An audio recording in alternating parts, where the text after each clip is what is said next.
નમસ્કાર દર્શક મિત્રો, હું છું એન્કર અર્પિતા પટેલ। દેશભરના તાજા અને સચોટ સમાચાર આપણી ભાષામાં જોવા માટે A1 અભિપ્રાય ન્યૂઝમાં આપનું હાર્દિક સ્વાગત છે। હવે જોઈએ મુખ્ય સમાચાર। મુન્દ્રા તાલુકામાં ભાજપ કોંગ્રેસનો મોટો ઝટકો। ભદ્રેશ્વર સહિતના ગામોના 45થી વધુ કાર્યકર્તાઓ આપમાં જોડાયા। કચ્છ જિલ્લામાં આમ આદમી પાર્ટીનું સંગઠન દિન પ્રતિદિન મજબૂત બની રહ્યું છે। મુન્દ્રા તાલુકાના ભદ્રેશ્વર, કુકડસર, કુવાઈપદર અને હટડી વિસ્તારમાં ભાજપ અને કોંગ્રેસનો મોટો ફટકો પડ્યો છે। આ ગામોના 45થી વધુ સક્રિય કાર્યકર્તાઓ પોતાની જૂની પાર્ટી છોડીને આમ આદમી પાર્ટીની વિચારધારાથી પ્રભાવિત થઈ ઝાડુ સાથે જોડાયા છે। મુખ્ય અગ્રણીઓ જે આપમાં જોડાયા। આ ભરતી પ્રક્રિયામાં સ્થાનિક સ્તરે મોટું વર્ચસ્વ ધરાવતા આગેવાનો જોડાયા છે, જેમાં મુખ્યત્વે જીલુભા જાડેજા, મહેન્દ્રસિંહ જાડેજા, તેમની ટીમ, અહમદભાઈ જાફર, કાસમભાઈ ઇબ્રાહીમ, ઇસ્માઇલભાઈ કુંભાર, પાર્ટીના હોદ્દેદારોની ઉપસ્થિતિ। આ તમામ કાર્યક્રમોને આમ આદમી પાર્ટીના પ્રદેશ અને જિલ્લા કક્ષાના નેતાઓએ વિધિવત રીતે ખેસ પહેરાવી પાર્ટીમાં આવકાર્યા હતા। આ પ્રસંગે હોદ્દેદારો ઉપસ્થિત રહ્યા હતા, જેમાં જુઝારદાન ગઢવી, આપ નેતા સંજયભાઈ બાપટ, વિજેન્દ્રસિંહ જાડેજા, જિગ્નેશ રાવલ, આપ મંત્રી ગજેન્દ્રસિંહ રાણા, આપ શહેર પ્રમુખ લોકો હવે પરિવર્તન ઈચ્છી રહ્યા છે। ભદ્રેશ્વર અને આસપાસના ગામોના પૂર્વ સરપંચ અને સિનિયર કાર્યકરોનું આગમન જ પરિવર્તન એ સાબિત કરે છે કે આમ આદમી પાર્ટી મુન્દ્રા તાલુકામાં મજબૂત વિકલ્પ તરીકે ઉભરી રહી છે।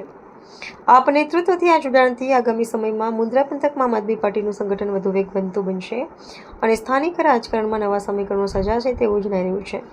રિપોર્ટર ભરત ઠાકોર, કચ્છ। આજરોજ અમારો મુન્દ્રામાં એક કાર્યક્રમ હતો, ત્યારબાદ અમે અહીં જે હાજી સાહેબ અને જીલુભા જે ભદ્રેશ્વરના સરપંચ હતા, પૂર્વ સરપંચ, એમની સાથે ભદ્રેશ્વરના મોટી સંખ્યામાં લોકો કોંગ્રેસ મૂકી અને આમ આદમી પાર્ટીમાં જોડાણા છે। તેઓ નિષ્ઠા સાથે અને આવનારી સ્થાનિક સ્વરાજ્યની ચૂંટણીની અંદર આમ આદમી પાર્ટીને જંગી બહુમતીથી વિજય બનાવે એવા સંકલ્પ સાથે ગામના મોટી સંખ્યામાં લોકો આમ આદમી પાર્ટીમાં જોડાણા છે।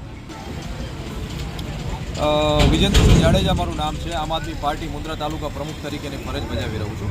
આજે મુન્દ્રા તાલુકાના જે ભદ્રેશ્વર ગામ છે એ મધ્યે આપણી સાથે લગભગ 50થી 60 જણા કોંગ્રેસની અંદર અને આપણી સાથે જે અત્યારે મહેન્દ્રસિંહ છે જે બીજેપીની અંદર અગ્રણી છે, જે ખેડૂતોના લીડર તરીકે ઓળખાય છે, એ આપણી સાથે અત્યારે બહોળી સંખ્યામાં જોડાણા છે આમ આદમી પાર્ટીની અંદર। આમ આદમી પાર્ટી જે કટ્ટર ઈમાનદાર પાર્ટી છે, લોકોના મુદ્દાઓની રાજનીતિ કરે છે, આ તમામને એ લોકોએ આવરીને પોતાને સક્ષમ આની અંદર બનાવવા માટે એ લોકો આપણી સાથે જોઈન્ટ થયા છે। કુવાઈપદર ગામ છે જે આ જિલ્લાની અંદર તાલુકાની અંદર આવે છે, કુવાઈપદર છે, હટડી છે, આ ગામના તમામ આગેવાનો પણ આપણી સાથે આની અંદર જોડાયેલા છે। એટલે આમ આદમી પાર્ટી માટે આ ખૂબ જ મોટી એક સારી વાત કહેવાય કે આની અંદર આપણી મોટી સંખ્યામાં આપણી સાથે લોકો જોડાયેલા છે। એટલે અમે તમામ લોકોનું સ્વાગત કરીએ છીએ અને આવી જ રીતે મુન્દ્રા તાલુકા અને શહેરના લોકોને પણ અમે આહવાન કરીએ છીએ કે આપ મોટી સંખ્યાની અંદર આમ આદમી પાર્ટીની અંદર જોડાઓ અને લોકોના કાર્ય કરવા માટે એક પ્લેટફોર્મ છે તે તમે આવશો અને લોકોના કાર્ય કરી શકશો। હું ભદ્રેશ્વર ગામના ખેડૂત અગ્રણી છું। હું અહીંયા ભદ્રેશ્વરના ખેડૂતના ઘણા પ્રશ્ન જે મુદ્દાઓ છે એ લઉં છું, પણ આજની તારીખમાં મારા કને 11 મહિનાના ખેડૂતના પ્રશ્ન પડ્યા છે। આજની તારીખમાં કોઈ પ્રશ્નનો નિકાલ નથી થયો ને કોઈ સાંભળતું નથી। એના હિસાબે અમે આજે 40 વર્ષથી ભાજપમાં હતા અને ભદ્રેશ્વરની અંદર જે ભાજપના 3 મત હતા એ 88 તત્વમાં મારા બાપુજી લઈ આવી, અહીંયાથી પહેલી શરૂઆત કરી હતી। આજે અમને અન્યાય થયો છે ત્યારે અમે આપમાં આવ્યા છીએ।